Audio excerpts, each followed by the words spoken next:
Bonjour à tous et puis surtout merci au comité d'organisation de m'avoir proposé de venir présenter ma réflexion et surtout de pouvoir la partager avec vous, même si mon heure de passage complique le fait de parler d'un sujet très difficile. Je vais essayer en tout cas de capter votre attention et peut-être de susciter chez vous des réactions que je souhaiterais partager après. Propos. Peu après-guerre, dans les années 50, l'Organisation mondiale des Nations Unies a proclamé un texte sur les droits de l'homme. Hannah Arendt a de suite commenté en disant « Il n'y a qu'un seul droit de l'homme, celui d'être au monde ». Pas d'être au monde aujourd'hui pour accéder à un sentiment qui est un sentiment d'existence. Chacun, Hannah Arendt a dit, après la promulgation, la modernité nous a apporté le pouvoir de détruire la vie. Les citoyens d'aujourd'hui seront les réfugiés de demain. C'est par ce propos que j'introduirai ma réflexion sur le suicide au travail des soignants en attirant votre attention sur la question du travail. Je vais essayer de clarifier ce propos en développant plusieurs points. Alors j'ai soutenu cette thèse en 2023 sous la direction d'Éric Amraoui, qui est philosophe au Centre de recherche du travail et développement du CNAM de Paris. Alors le titre est un peu compliqué, hein, mais donc quand même, le suicide au travail, approche thérapeutico-institutionnelle et enjeux politiques. Conceptualiser le travail défiguré. Développer aujourd'hui la question du travail défiguré, partageant quelques grandes lignes. Mais juste avant, je précise de quelle place je parle. Donc, je suis cadre supérieur de santé au CHU de Montpellier. Je fais partie des derniers infirmiers de secteur psychiatrique formés à Saint-Alban-sur-Limagnole, dans le berceau de la psychothérapie institutionnelle, dans laquelle j'ai baigné. Et si je le précise, c'est parce que ma réflexion n'est pas déconnectée de cette approche-là non plus. Je dois beaucoup. Donc, je suis aujourd'hui cadre supérieur de santé. Je forme des cadres de santé à l'Institut de formation. Mais je suis aussi membre associé au CNAM de Paris sur la recherche, travail et développement avec Éric Amraoui et Aude Guégan, qui ont pris la succession de gens comme Yves Clos, Christophe Dejour, que vous devez connaître dans ces questions. Alors, je commencerai par dire qu'il n'y a de travail qu'humain. Pourquoi? Parce que le travail est toujours le fait d'une personne, humaine, bien sûr.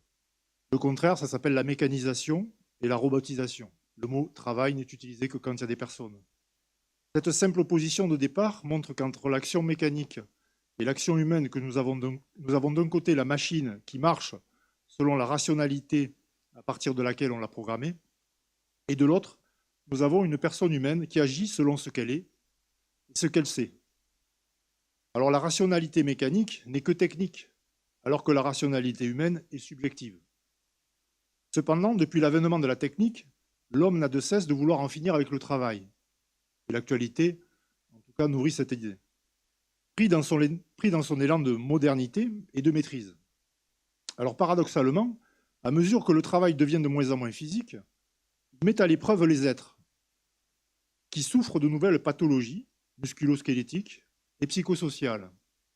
La souffrance au travail, dont les conséquences sont le burn-out, la dépression et le suicide, nous montre que même si les conditions de travail et la nature du travail changent, le travail humain résiste dans une mise en forme qui devient mortifère. Paradoxalement, la souffrance devient pathologie quand le travail ne permet plus à l'individu de s'éprouver en travaillant.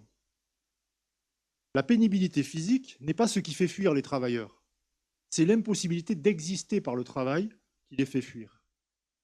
Si nous considérons les pathologies du travail comme les manifestations symptomatiques d'un travail malade, alors il est à considérer que tout symptôme lié au travail en est la conséquence. Ce ne sont pas les personnes qui sont malades, c'est le travail qu'il faut soigner. Les paroles sont de Yves Clos. C'est pourquoi j'aborderai la question du suicide au travail, non pas sous l'angle de la fuite, mais comme étant le fait d'un engagement total de l'individu dans son travail pour la vie, par-delà la mort. Alors mon exposé comporte 3 parties.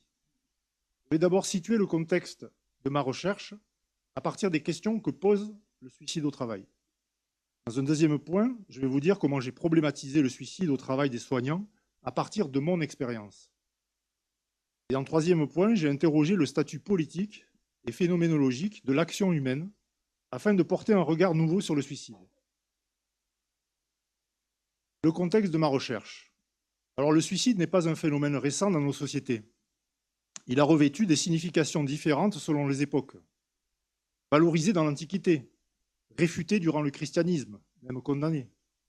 Il est depuis l'avènement des sciences modernes considéré comme un fait social pour la sociologie ou comme relevant de maladies par la médecine. Cependant, depuis les suicides de l'entreprise France Télécom entre 2006 et 2009, le suicide peut désormais être imputable au travail.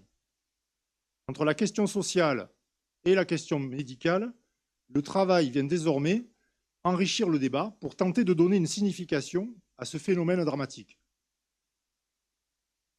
Une question se pose, comment interroger le travail et la vie quand la mort est liée au travail? Et interroger le suicide au travail à partir de l'énigme de l'implication individuelle dans le travail.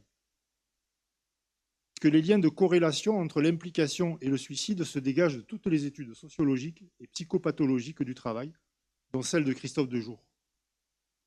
Ce sont les personnes les plus impliquées dans leur travail qui se suicident le plus.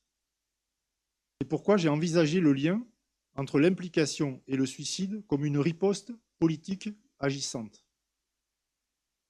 C'est-à-dire que j'ai envisagé le suicide, l'action suicide, comme une action qui riposte face aux dissonances que produisent les organisations du travail et le management à l'égard de la vie.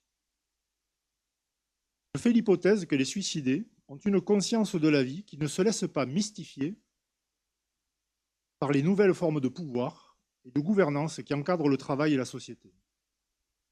S'ils sont prêts à se donner la mort, c'est parce que le sens qu'ils donnent à leurs actions ne peut se dissocier de la vie qui donne un sens à leur être. Si notre être est dépendant de la conscience, alors la conscience, elle ne peut pas être séparée de ce qui fait que nous ressentons la vie qui est en nous. C'est pourquoi j'ai situé la question ontologique du suicide au travail selon la pensée du philosophe montpelliérain Michel Henry qui a cette formule. Le bouleversement ontologique se produit lorsque l'action cesse d'obéir aux prescriptions de la vie. Quand le savoir qui règle l'action est le savoir de la vie, il coïncide avec l'action, n'étant rien d'autre que son auto-affection. Et donc ces savoirs de la vie que j'ai explorés, savoirs que l'on pourrait réduire ou que l'on réduit trop par le mot expérience, on l'a vu ce matin, ça touche au vécu. Les sciences du travail parlent de savoir-faire incorporé ou discret. Ils sont invisibles et difficiles à comprendre. Même si l'individu se souvient de ses expériences, il lui est difficile et souvent même impossible de faire le lien direct entre les situations vécues et les compétences qu'il en a tirées. Ces savoirs, que j'appelle savoirs de la vie, s'opposent au savoir de la conscience. Ils ne sont pas de même nature. On peut avoir conscience d'une expérience que l'on a vécue sans que cette conscience ne traduise une vérité de la vie pour soi. Pour faire l'expérience d'une vérité de la vie, il faut exister. Mais là encore, comme le dit Henri Maldiné, exister est rare. Nous existons rarement parce que nous passons notre temps à penser. Et quand nous pensons, on ne vit pas. Michel Henry va encore plus loin en disant que le monde est peuplé de cadavres. La conscience est toujours une extériorité à la vie. C'est un voir de la vie qui est objetisé.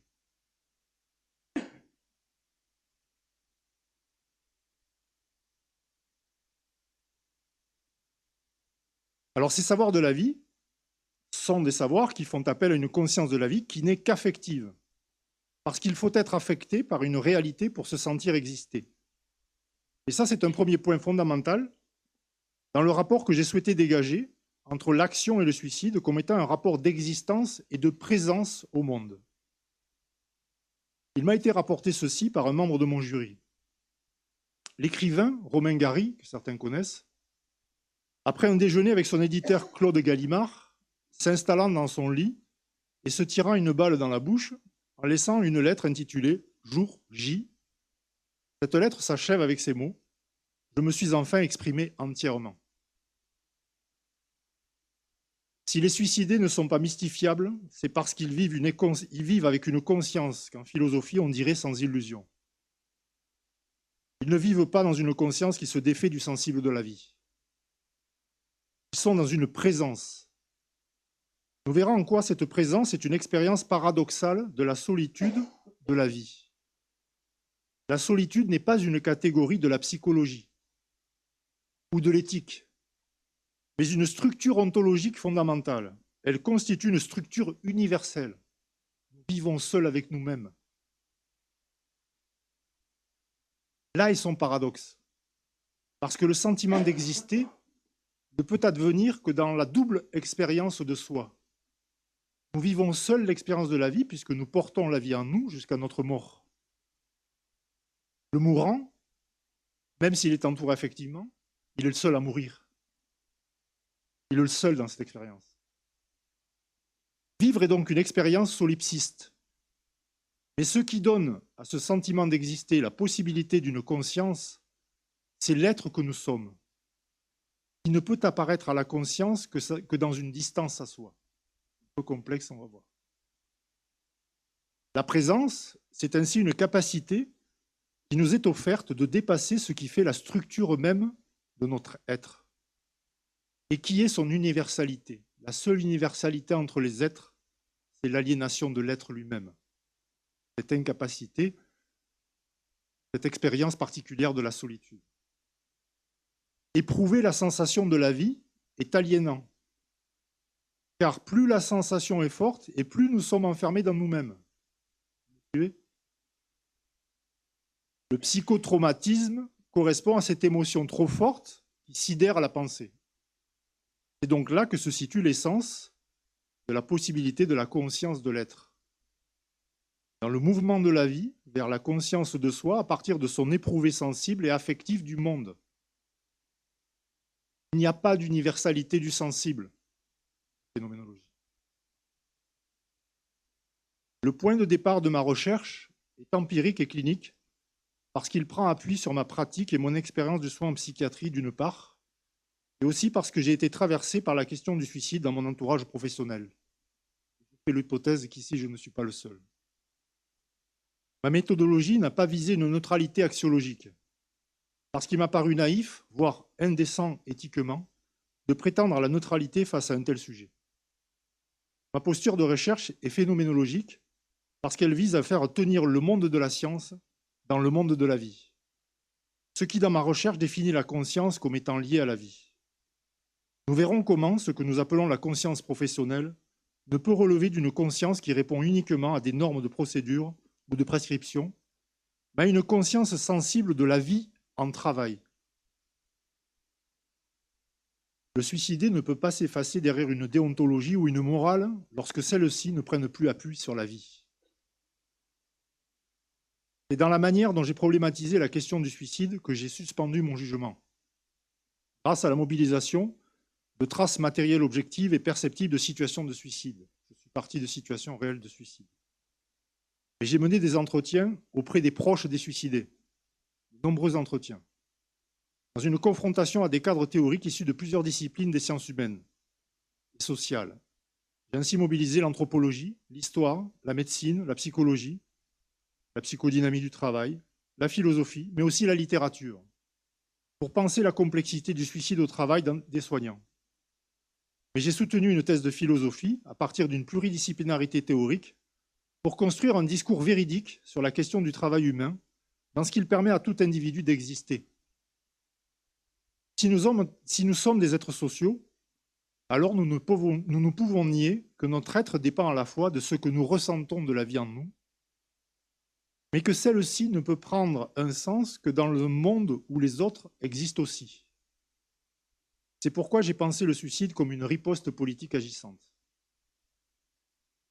C'est donc par le prisme du suicide au travail des soignants que j'ai enquêté pour tenter de confronter la connaissance déjà acquise et proposer un matériau nouveau pour penser la question du suicide comme liée à la défiguration du travail.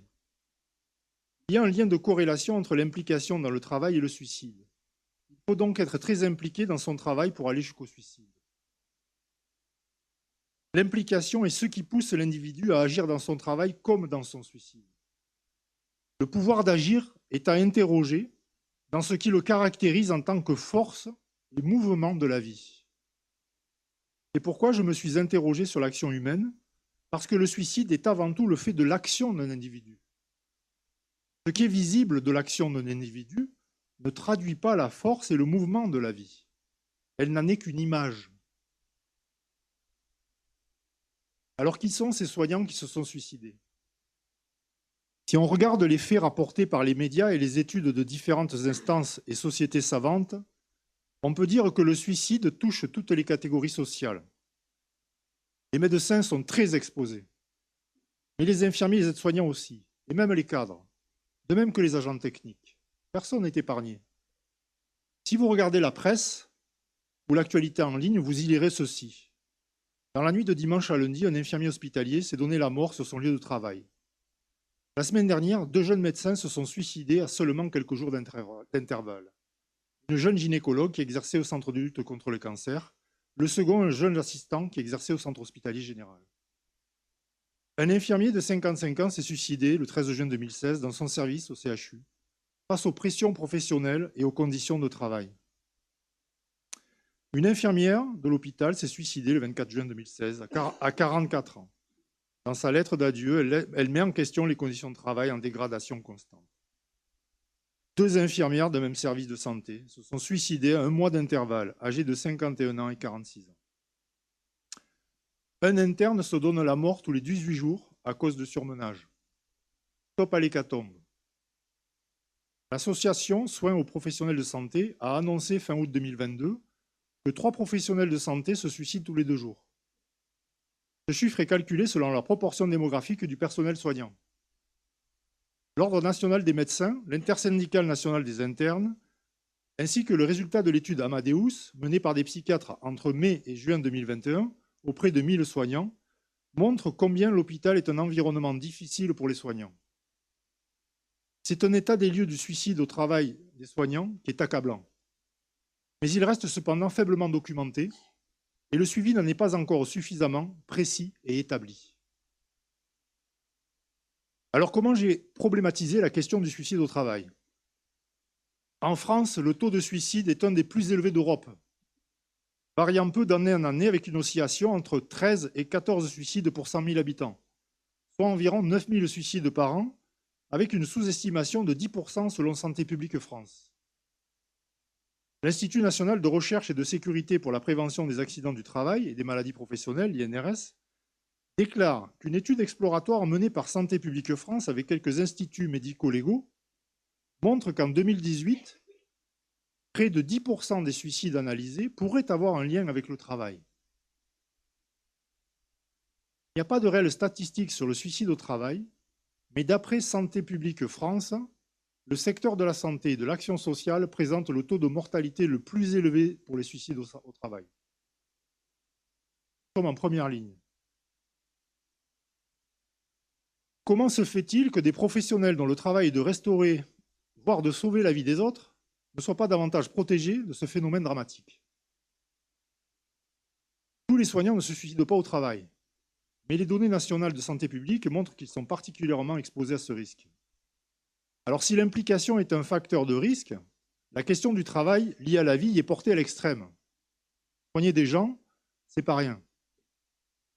L'hypothèse d'une connaissance de la précarité et de la finitude de la vie, détenue par ces soignants très impliqués, est en faveur du lien entre leurs actions et les prescriptions de la vie. Fort de ces savoirs incorporés, ils s'opposent à la défiguration d'un travail organisé à partir d'une donnée d'objectivation. L'action humaine n'est ni objective ni mécanique. Elle est toujours adressée. C'est ce qui fait la temporalité de l'action et surtout sa pluralité de sens. Dans le soin, la dimension subjective et intersubjective est importante car elle est liée à l'activité même du soin, qui repose sur la relation à l'autre. Alors j'ai souvent entendu dans le discours social qu'on ne devient pas soignant par hasard.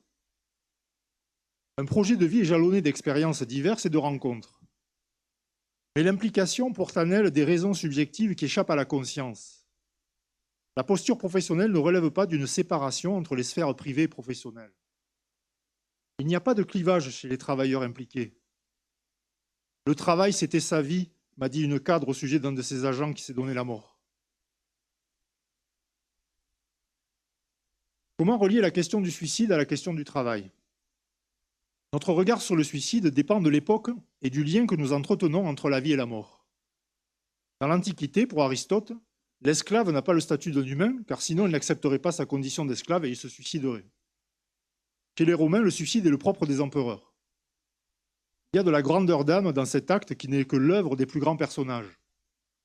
Au Japon, les guerriers samouraïs pratiquaient le seppuku, ou le harakiri, quand, par conviction morale, ils ne voulaient pas appliquer un ordre donné par un supérieur hiérarchique. Selon les époques et les cultures, le suicide n'a pas la même signification. Aujourd'hui, en France, ce phénomène est particulièrement important, puisqu'il y a un grand nombre de suicides à la fois dans la société, mais aussi dans le travail. Le débat actuel sur le suicide assisté et sur la fin de vie n'est pas à considérer comme un sujet à part ou différent, parce qu'il dit quelque chose d'un changement pour notre civilisation. Comment s'interroger sur le suicide ou faire de la prévention si d'un côté on considère que l'on peut, par une action humaine, aider un individu à mettre fin à ses jours? Si je pose ainsi la question du suicide, c'est parce qu'il y a une question qui résiste dans le suicide. Si on interroge le suicide dans son environnement social et culturel, il peut correspondre à des valeurs ou à des codes sociaux qui sont extérieurs à l'individu lui-même, mais qui caractérisent néanmoins cet individu puisqu'il fait partie de la société. Nos cadres moraux de référence sont liés à nos traditions. Nos actions sont ainsi guidées par ces cadres moraux de référence. Cela veut aussi dire que nos subjectivités aussi sont façonnées par ces cadres. C'est le social qui façonne nos subjectivités. C'est pourquoi les repères sociaux et culturels tendent à donner une signification à ces suicides comme pour l'esclave ou le guerrier samouraï. Ici, l'action qui mène au suicide est valorisée par les codes de la société. Mais par contre, si l'on interroge le suicide dans une société où le suicide est considéré comme une atteinte à la vie, la signification du suicide devient plus difficile à comprendre et à cerner. Et nous vivons effectivement dans une société qui fait de la santé une priorité politique. C'est par exemple tout l'enjeu de la reconnaissance du suicide au travail. Qui de l'individu ou du travail est le principal responsable?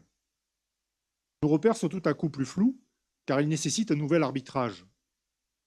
Alors le droit est pour notre démocratie ce qui est convoqué pour arbitrer ce nouveau conflit.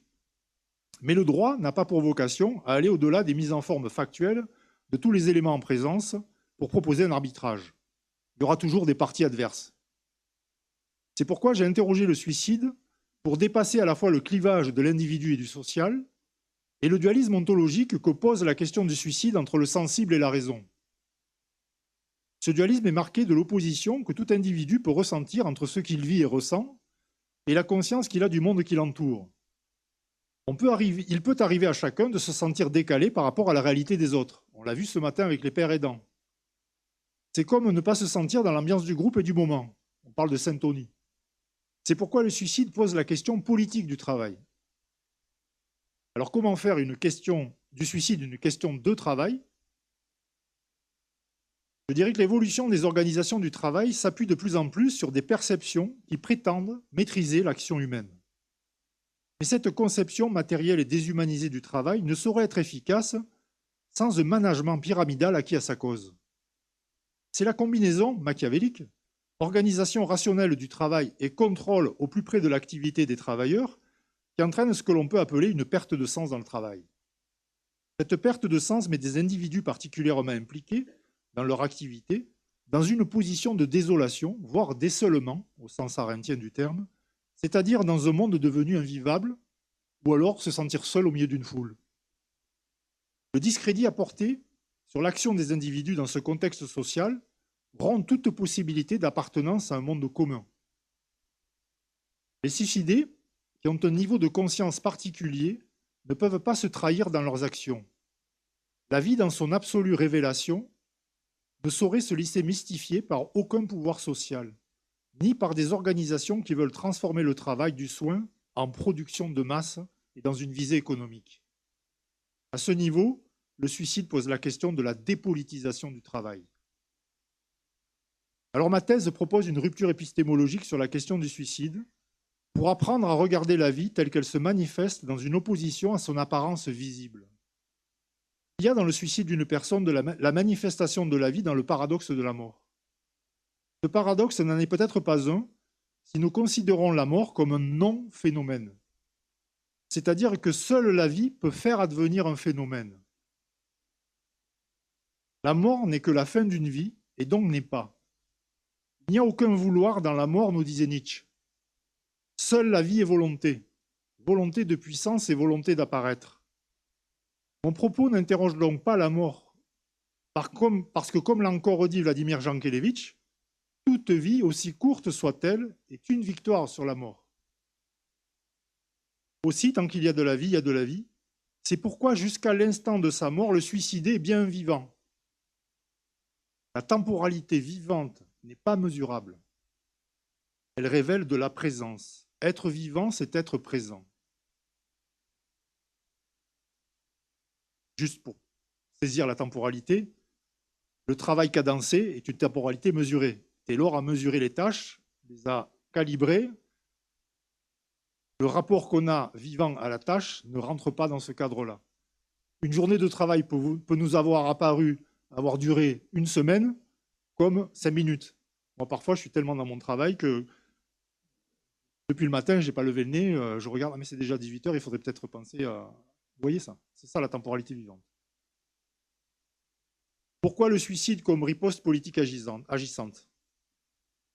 Alors d'abord, la mort est anthropologiquement un point de stabilisation de la vie, y compris pour le suicide. L'historien Jean-Louis Voisin s'est interrogé sur la mort volontaire pratiquée chez les peuples celtes, qui étaient un peuple guerrier. Les peuples celtes pratiquaient le suicide collectif dans certaines situations. Et si les Celtes perdaient une bataille, ils pratiquaient le suicide collectif selon un rituel méthodique qui visait à tuer les enfants en premier, puis les femmes, et ensuite les hommes se supprimaient. L'objectif de ces suicides collectifs visait la préservation de la culture celtique, en privant le vainqueur de l'objet de sa victoire. Les Celtes échappaient ainsi aux exécutions publiques réservées aux vaincus, ils échappaient à l'esclavage, à l'humiliation de la défaite, et permettaient à leur culture de ne pas être colonisée. Cette mort collective par rituel avait une portée stabilisatrice de la culture en cas de défaite. Dans d'autres cultures, comme chez les peuples animistes, la mort est un point de stabilisation entre les mondes vivants. Le chasseur animiste rentre dans le monde de l'animal pour le traquer. En s'enduisant le corps de l'odeur de l'animal, en adoptant ses logiques de déplacement et de rythme, le chasseur va jusqu'à quitter le monde humain pour entrer dans l'esprit de l'animal qu'il va rencontrer. Cette rencontre va déterminer qui de l'un ou de l'autre va rester vivant, qui doit terminer par la mort de l'un ou de l'autre. La mort marque la frontière des mondes entre humains et non-humains. Le chasseur peut ensuite revenir dans le monde des humains.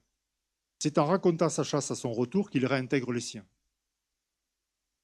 Plus près de notre culture occidentale, la philosophie et la sociologie disent de la mort qu'elle est ce qui permet le passage et la transmission intergénérationnelle. Il y a culturellement et philosophiquement un ordre des choses qui fait que les enfants meurent avant les parents meurent avant les enfants. Excusez-moi. J'avais en tête le poster de ce matin. Cela structure nos modes de vie en société. Mais aussi dans nos expériences de vie, en cas de conflit ou de chaos, Vladimir Jankélévitch pose la mort comme une temporisation. Parce que, nous dit-il, la conscience prévoyante est une conscience préoccupée du lendemain. Et il ajoute, c'est la séparation qui, dans le cas du conflit, entretient la continuation de l'existence. La mort ici stabilise le chaos, temporise le chaos de la vie. En suivant encore Nietzsche sur la mort volontaire, il nous dit que c'est une mort en temps voulu.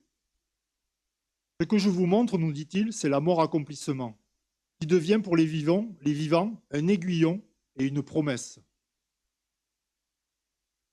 Dans le suicide, ce qui nous touche, c'est la survenue de cette mort qui ne s'inscrit pas dans la naturalité des choses, puisqu'elle est le fait de la main du suicidé lui-même.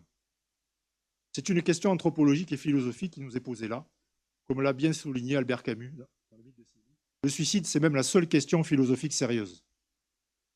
On retiendra ici que ce n'est pas la mort qui compte, mais c'est bien la vie qu'il nous faut interroger. Arthur Schopenhauer nous a dit aussi en son temps que le suicide est la marque de la volonté. C'est un vouloir vivre et non un vouloir mourir. Il faut entendre ici la volonté au sens de la manifestation de la vie comme une force agissante non maîtrisable. La vie dans sa manifestation et son apparaître est ainsi imprévisible.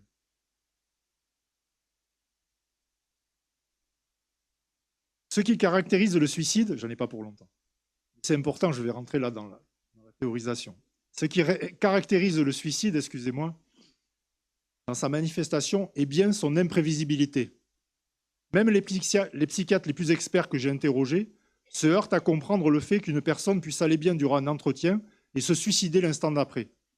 Lors de mon enquête, un médecin psychiatre m'a raconté le premier suicide d'un de ses patients à qui il venait d'accorder une permission de sortie à la journée après l'avoir évalué et l'avoir trouvé mieux. Il m'a également témoigné du suicide d'un ami qui, le jour même, postait encore les photos de ses enfants sur les réseaux sociaux. L'imprévisibilité du suicide nous échappe. Même si l'on pouvait craindre quelque chose, le moment est sidérant pour l'entourage qui tombe des nues. Alors j'ai donc exploré l'implication dans le travail et l'imprévisibilité comme caractéristique du suicide en m'appuyant sur la pensée politique d'Hannah Arendt et sur la phénoménologie matérielle de Michel Henry pour comprendre et penser autrement le suicide. Je m'excuse d'être un peu long, mais on a pris un peu de retard, c'est important. Si ma thèse propose une rupture épistémologique, c'est parce qu'elle est pensée dans une rupture avec la métaphysique, pour revenir à la chose même, c'est-à-dire à la vie. D'un point de vue académique, la pensée d'Hannah Arendt et de Michel Henry ne sont pas compatibles. La phénoménologie matérielle de Michel Henry est le courant philosophique qui entre en rupture avec la pensée rationnelle du vivant. Là où Arendt reste fidèle à la philosophie classique, grecque, helléniste on dira, même si la politique lui permet de dépasser la séparation dualiste du sensible et de la raison. L'enjeu, c'est la séparation par laquelle l'Occident s'est construit dans les représentations de la vie, c'est-à-dire séparation du sensible et de la raison. Henry s'inscrit dans une filiation du second courant des Lumières, qui s'appelle le courant vitaliste, qui a pensé la conscience sans le dualisme qui oppose le sensible et la raison. Cette opposition sur laquelle je me suis appuyé vise à faire retenir l'idée que la vie ne peut pas être vécue repliée sur elle-même. Elle ne serait que souffrance. Mais que le travail est ce qui permet à l'homme de se reconnaître en tant qu'être, parce qu'il vit dans un monde qu'il a créé lui-même pour le contempler. Là est son humanité universelle. Mes deux derniers points, ce sera de définir le statut politique de l'action humaine et le statut phénoménologique. Donc pour le statut politique de l'action humaine, le statut politique nous permet de comprendre la dépolitisation du travail et ses conséquences sur l'implication et l'imprévisibilité de l'action humaine. Pour Arendt, les activités humaines sont liées à la condition la plus générale de notre condition, c'est-à-dire la vie et la mort. Nous sommes mortels et nous le savons, nous entretenons un rapport particulier avec ce savoir. Nous savons que nous allons mourir, mais finalement on vit avec. Seuls les dieux sont éternels. C'est pourquoi les humains aspirent alors à l'immortalité.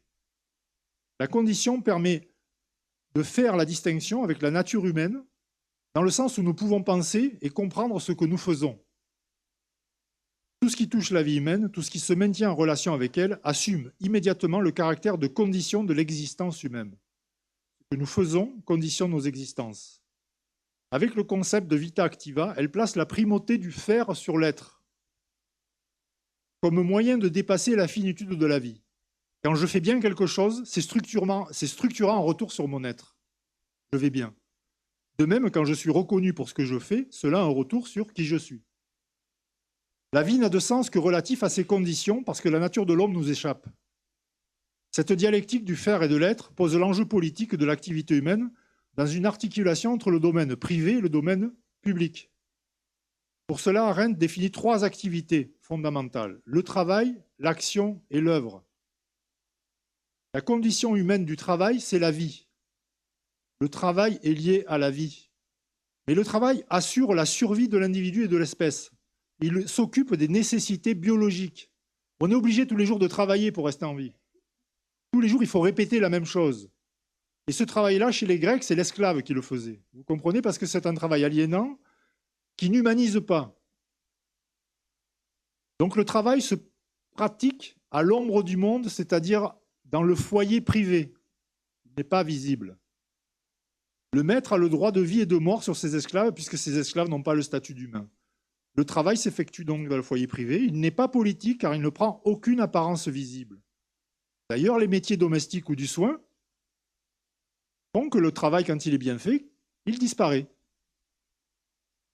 La femme de ménage qui a fait le ménage, on ne sait pas quelle est l'épreuve qu'elle a éprouvée pour faire le ménage. C'est juste quand elle ne le fait pas qu'il apparaît. C'est pareil pour le soin.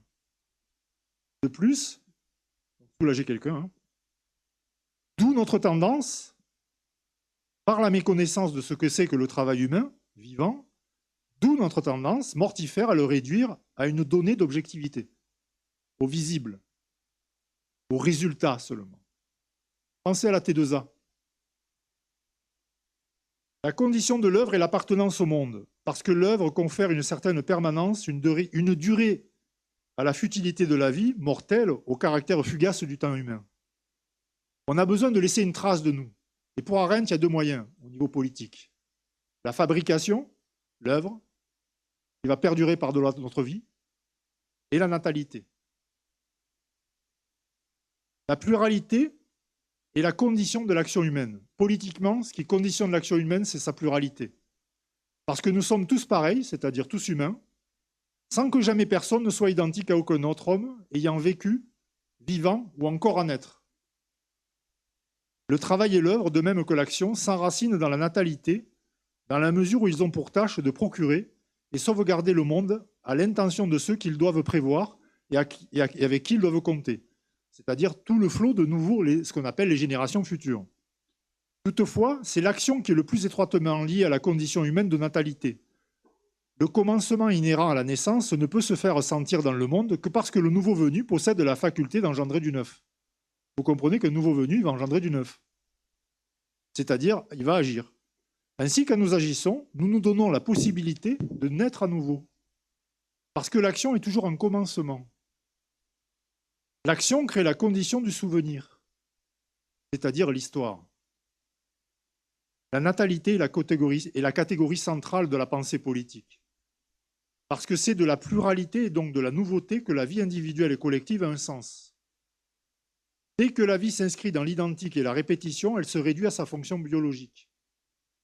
L'action se distingue du travail dans le sens de ce qu'elle est toujours nouvelle. Il n'y a pas deux actions qui sont identiques. Vous avez beau vous occuper du même patient tous les jours, faire la même toilette, c'est jamais la même toilette. Et vous agissez jamais pareil. L'action est à la fois imprévisible parce qu'elle apporte de la nouveauté et que nul ne maîtrise son résultat et ses conséquences. L'imprévisibilité est toujours liée au fait que quand j'agis, là je parle, ce que je ne maîtrise pas, c'est comment vous recevez ma parole et les conséquences que mes paroles vont avoir sur vous. Et la parole est une action. C'est par l'action et la parole que nous nous insérons dans le monde. Cette insertion ne nous est pas imposée comme pour le travail. Le travail nous est imposé par les nécessités biologiques de la vie. L'agir ne nous est pas imposé. Agir signifie prendre une initiative. L'action et la parole sont ce par quoi nous rentrons en relation avec les autres et cela nous permet d'exister aux yeux des autres. Nous agissons en vue d'exister aux yeux des autres. Pensez à vos enfants qui commencent quand ils commencent à pouvoir s'autonomiser, quand ils commencent à marcher à quatre pattes partout, qui vont dépoter les fleurs. Hein, qu'est-ce qu'ils font dès que vous approchez? Hop, ils vous regardent. Et pour un sourire. Et le sourire, qu'est-ce qu'il fait? Il neutralise éventuellement la réaction. Donc du coup, l'enfant, il commence à apprendre à exister. D'abord aux yeux de ses parents. Mais ça nous poursuit toute la vie. Ce qui nous relie ne tient qu'à la promesse, donc. La promesse est toujours contenue dans nos actions. Mais parce que notre agir est toujours imprévisible, c'est parce que la promesse est liée au pardon. L'action engage toujours une promesse qui est aussi liée au pardon. Puisque l'action, parfois, a besoin d'être pardonnée. Pour donner une nouvelle promesse ou une nouvelle signification à cette promesse.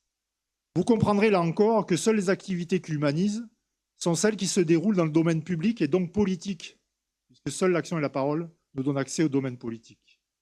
Les activités du domaine politique sont celles qui sont émancipées des nécessités biologiques de la vie.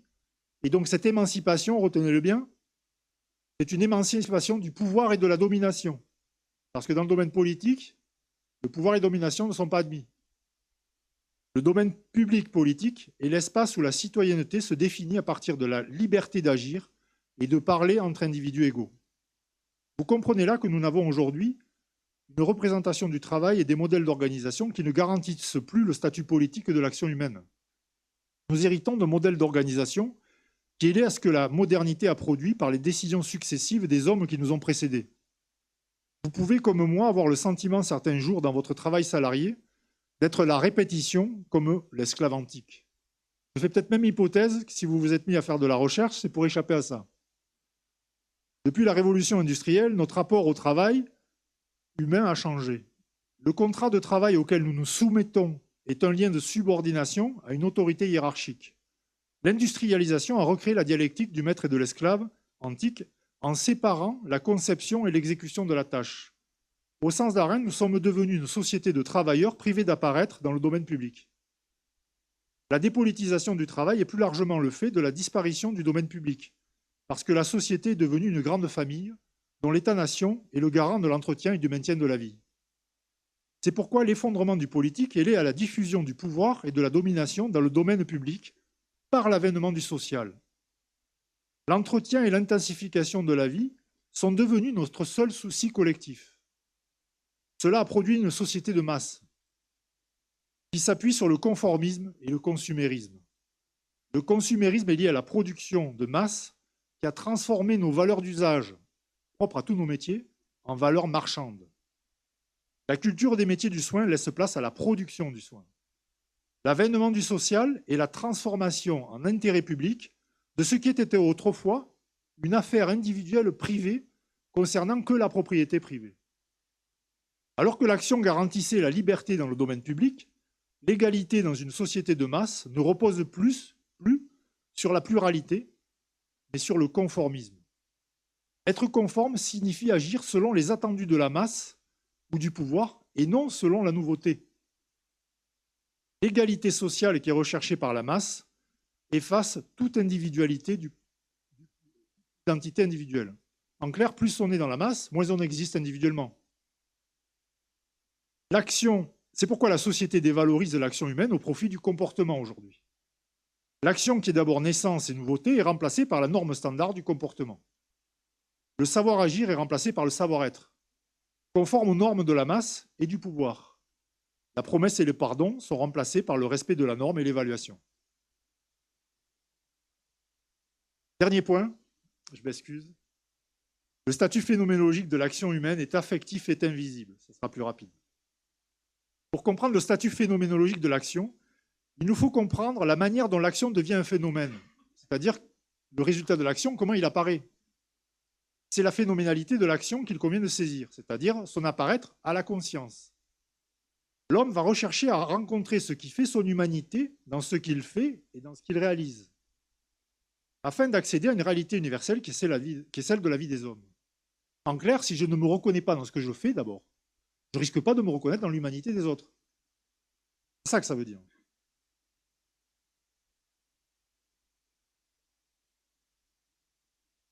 Le monde se présente d'abord à nous dans son irréalité. Le travail de la vie est ce qui va nous permettre de construire la réalité du monde. La réalité ne nous est pas donnée, c'est une construction. C'est en agissant que l'individu cherche à s'éprouver en produisant le monde. La praxis vivante est cette manifestation de la subjectivité, ce qui signifie que l'action est la subjectivité en mouvement. Il n'y a pas une intentionnalité de la conscience dans l'action, mais tout un faisceau d'intentionnalité issu du corps qui éprouve en s'éprouvant.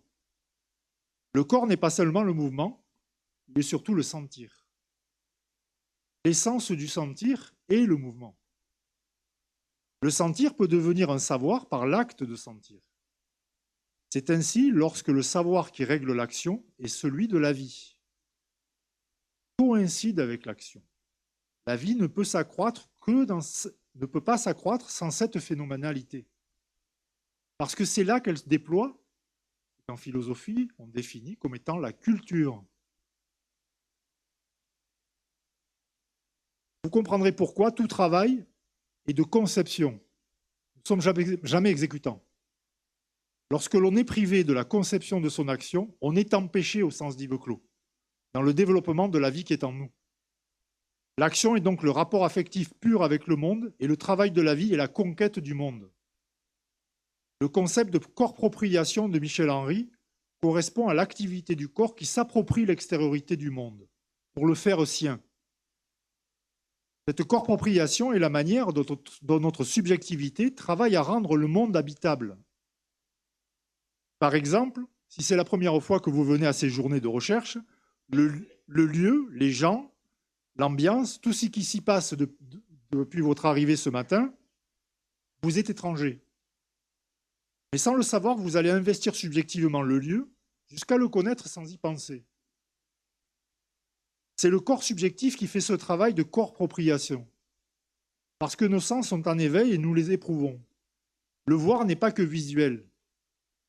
Il est sensoriel par le toucher, l'ouïe, et tous nos sens. On dit que nos sens sont métamorphiques car on peut voir avec le toucher des mains.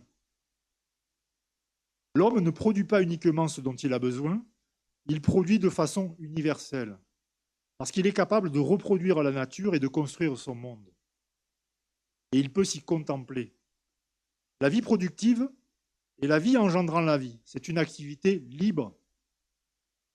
Alors il nous faut comprendre la temporalité de l'action, c'est le dernier point rapide, là où se construit l'histoire de nos vies.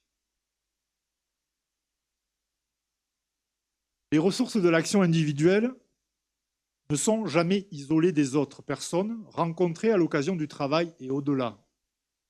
Notre agir n'est pas solipsiste. L'expérience de la vie est solipsiste, mais pas l'agir. Nous l'avons vu par son statut politique. C'est toujours adressé. C'est pour contrôler l'incertitude que l'action est toujours adressée. Je vous parle, ça contrôle l'incertitude de ma parole. C'est à vous que je l'adresse. La temporalité de nos actions est liée à un processus de transmission et d'actualisation permanent, ce qui rend le travail vivant. C'est par là que se construit le métier, dans cette transmission intergénérationnelle, dans le réel du travail. Quand une infirmière, par exemple, fait un soin à un patient, elle s'adresse à lui dans l'instant.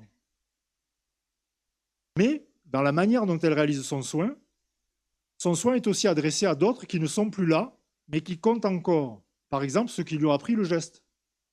Par exemple, ceux qui l'ont éduqué. Toutes les manières de faire. Toutes les valeurs qui lui ont été transmises. Cette temporalité, c'est l'adressage de l'action qui vise à contenir les incertitudes du monde réel dans lequel nous vivons. Ce sont des îlots de sécurité qu'on nous a transmis depuis notre naissance et que nous enrichissons tout au long de notre vie et que nous transmettons à notre tour. Vous comprendrez au passage que ces adressages sont multiples, politiquement ils sont pluriels, d'où l'impossibilité de standardiser les manières de faire, si vous me suivez. Même pour les gestes les plus simples.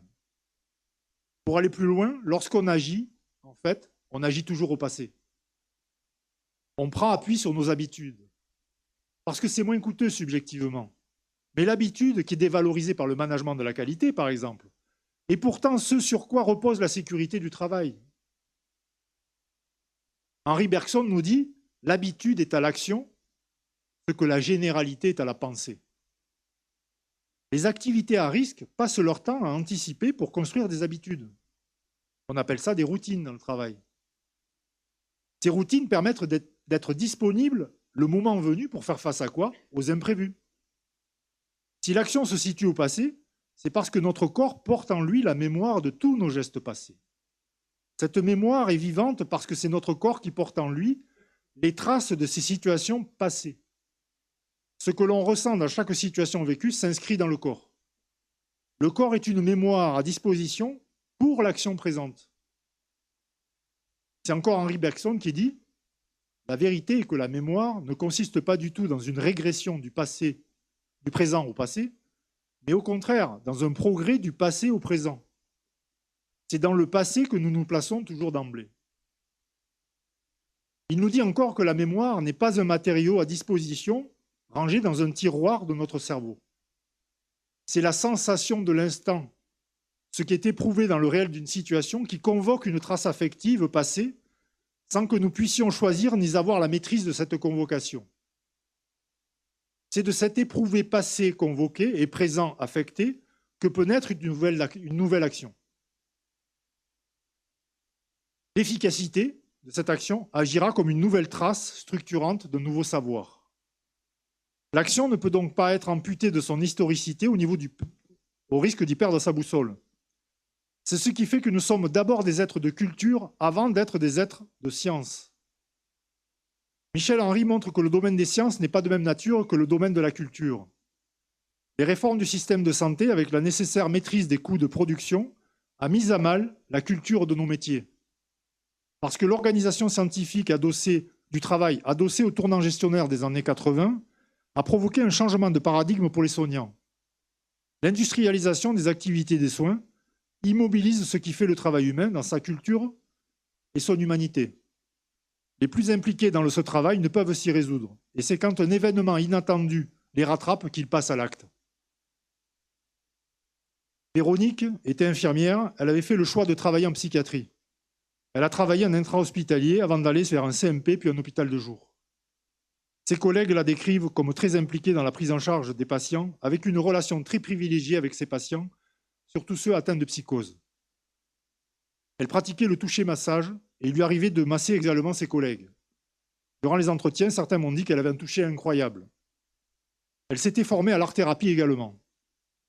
Elle était décrite comme une personne à part dans sa tenue et sa manière d'être. Libérée du camp dira-t-on, elle s'habillait de manière extravagante et décalée selon eux. Ils disent aussi que lors des réunions de supervision, Véronique avait du mal avec la théorie. Elle prenait souvent le contre-pied pour parler des malades. Elle vivait seule, mais avait une liaison avec un autre infirmier. Sa situation professionnelle s'est dégradée par les réformes internes du pôle. Il a fallu revoir les activités et elle ne pouvait plus pratiquer certains soins. Elle a souhaité changer de poste et s'est orientée vers un hôpital de jour pensant que cela irait mieux. Elle avait interpellé les hiérarchies à plusieurs reprises pour dire que ça n'allait pas, en vain. Une ancienne collègue me raconte une anecdote vécue lors d'une sortie conviviale entre collègues. Ils avaient décidé d'aller sauter à l'élastique. Tout le monde avait peur au moment du saut. Sa collègue me dit ceci. Elle était belle au moment du saut. Et je me suis dit de suite, elle n'a pas peur de mourir, elle. Avec le recul, c'est bizarre comme sensation.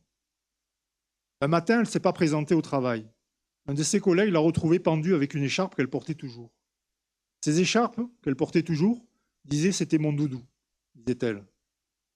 Lors de ses obsèques, ses collègues apprendront, en faisant la connaissance de son père, que la mère de Véronique était suivie en psychiatrie pour schizophrénie. Aucun de ses collègues, même les plus proches, ne le savait.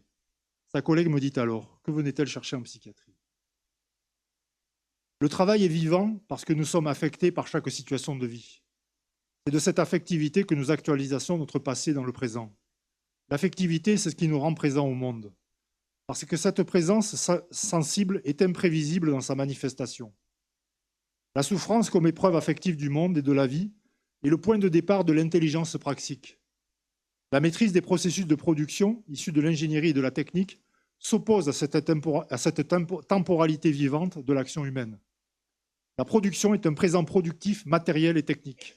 Elle n'a que faire du passé, d'où le sentiment parfois pour certains professionnels aguerris d'être déclassés par les changements d'organisation. La rationalité technique provoque une rupture anthropologique de l'action. La rationalité technique, c'est pourquoi le management, ne s'intéresse plus aujourd'hui à l'épaisseur de l'expérience professionnelle, mais à l'émotion de l'instant du travail. C'est elle que le pouvoir nouveau veut capter pour en maîtriser la destinée. Celle-ci est devenue un produit fabricable dans le travestissement de la culture. L'événementiel remplace ce qui fait l'édifice des relations humaines. C'est tant que l'on construit ensemble dans l'usage du quotidien pour célébrer la vie, son entretien, son développement et sa pérennisation. Ce travestissement de la culture empêche la politisation de la vie, la prive de la possibilité de prendre une apparence commune dans laquelle chacun peut se reconnaître, sans que jamais cette apparence n'appartienne à personne. C'est plus qu'un bien commun, c'est le sens commun d'Aristote. Parce que chacun peut circuler librement dans cet espace commun en se sentant humain à égalité des autres. Le suicide, s'il est une riposte politique agissante, nous rappelle que la liberté est celle d'agir et de parler librement pour faire œuvre commune. Je vous remercie pour votre attention.